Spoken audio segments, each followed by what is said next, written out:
what's the name of that thing? Shoot fight. Shoot fight. Shoot fight. You know what shoot fighting is? Modern mixed martial arts is a polished and professional sport with rankings, regulations, and global appeal. But in the early 1990s, it was a chaotic, unregulated spectacle, part combat sport, part theater, with no gloves, no weight classes, and plenty of ambiguity. Into this murky world stepped Bart Vale, a towering figure in star-spangled kickboxing shorts, sporting a mullet and a bold claim.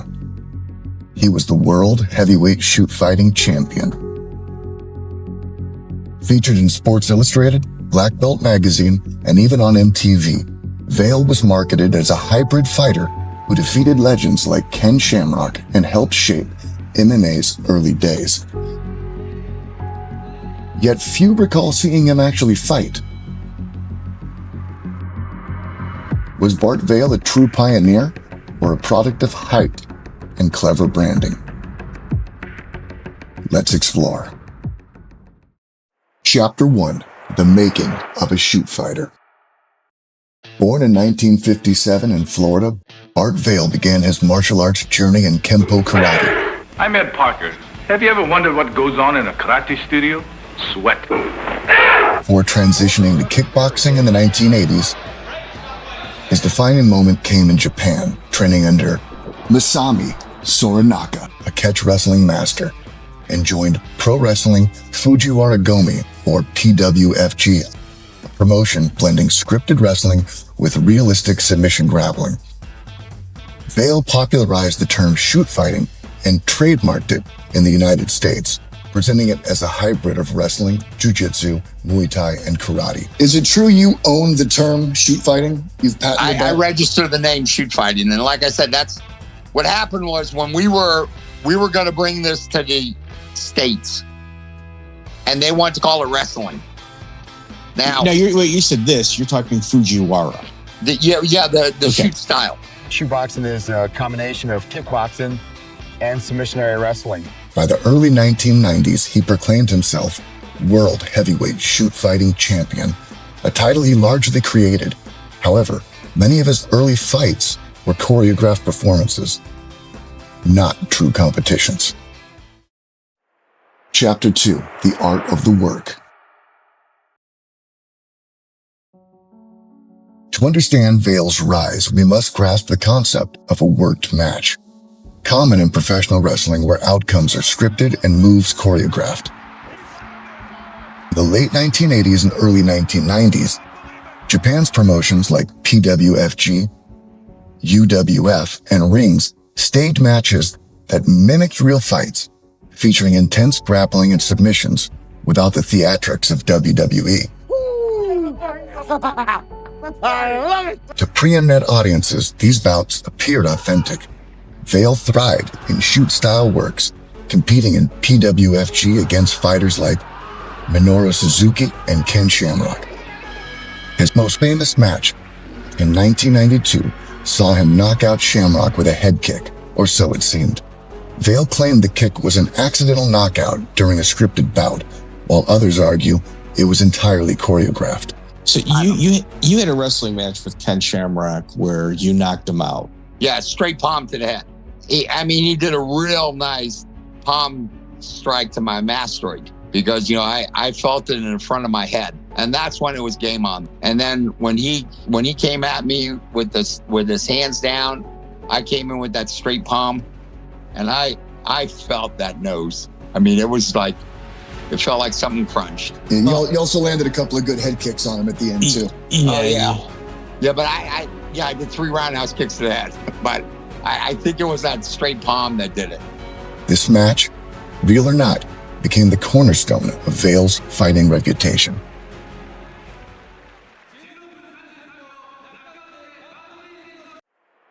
Chapter 3. Real Fights. Vale eventually stepped into the world of unscripted combat, where his record revealed a stark contrast to his persona.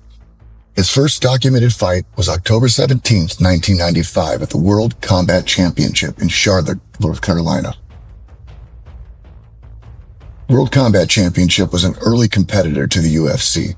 Vale faced Mike Bitonio, a 215-pound Hawaiian trained in the art of Samoan bone breaking, aka Kapakuialua. Despite outweighing Bitonio by around 45 pounds, Vale struggled to put away the smaller man, eventually grinding his way to victory by arm triangle choke just after the 7-minute mark. It was his only undeniable MMA win. His next match in the tournament should have been against Renzo Gracie. Vale pulled out of the fight reportedly due to a cut, leaving questions about his willingness to face elite competition. Next, at K1, Bart Vale faced off against the blue-eyed samurai, Andy Hoog, a legendary striker, at the K1 Grand Prix opening battle on March 10th in Okayama, Japan.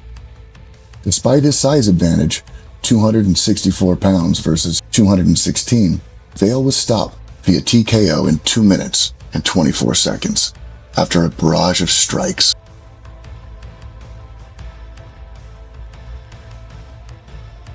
Later that same year, on October 18th, at Extreme Fighting, he faced Kazuri Murakami, a skilled Japanese grappler. Murakami dominated, securing a TKO at 4 minutes and 37 seconds.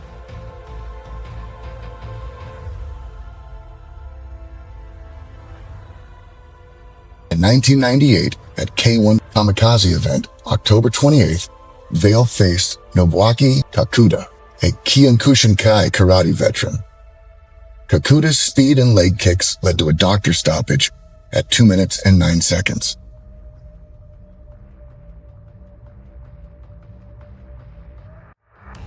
Vale's final fight was in 2000 at CFA 1 Collision at the Crossroads in Corinth, Mississippi against Dan Severn, a former UFC champion. Severn opened a cut, and the fight was stopped 36 seconds into the second round. Some speculated that this bout, like others in Severn's career, may have had a scripted element, but no evidence confirms it. Vale's real fight record shows how he struggled against top-tier opponents despite his reputation, yet his willingness to compete in MMA's raw early days against formidable foes speaks to his courage.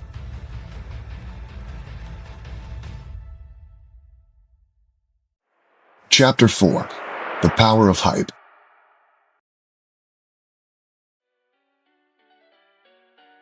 Vale's persona was built on more than fights.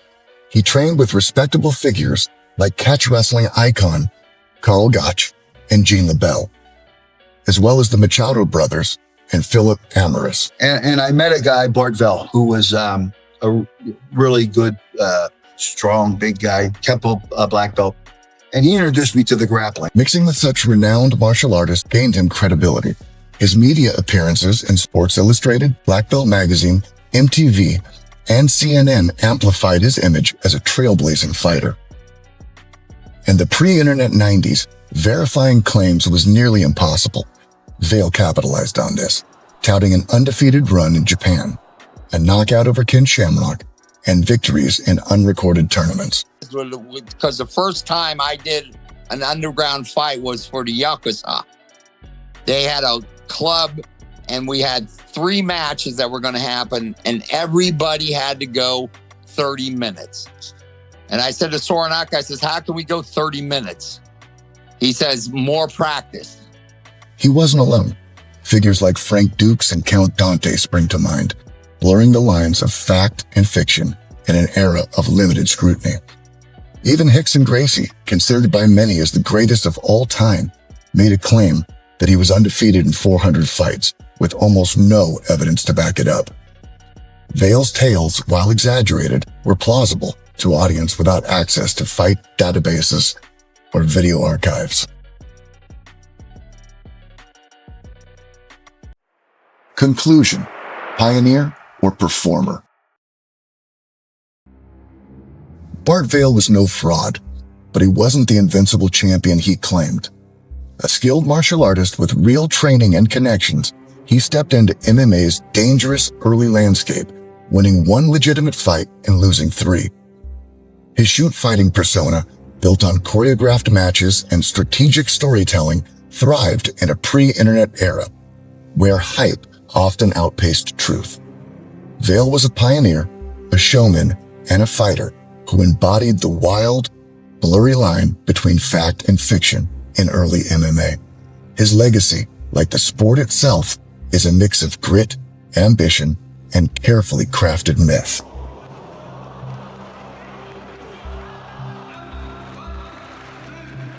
Let me tell you something. You are an absolute legend. Greatly appreciated. Bart Vale, I tracked you down in Florida after leaving you about 10 different messages. I appreciate you calling me back, Matt. No problem, guys. I had a great time. Thank you. Great meeting you. Take care. There you go. You too. My inner 18-year-old is very happy with me right now that I got to hang out with Bart Vale. I would have loved that in 95.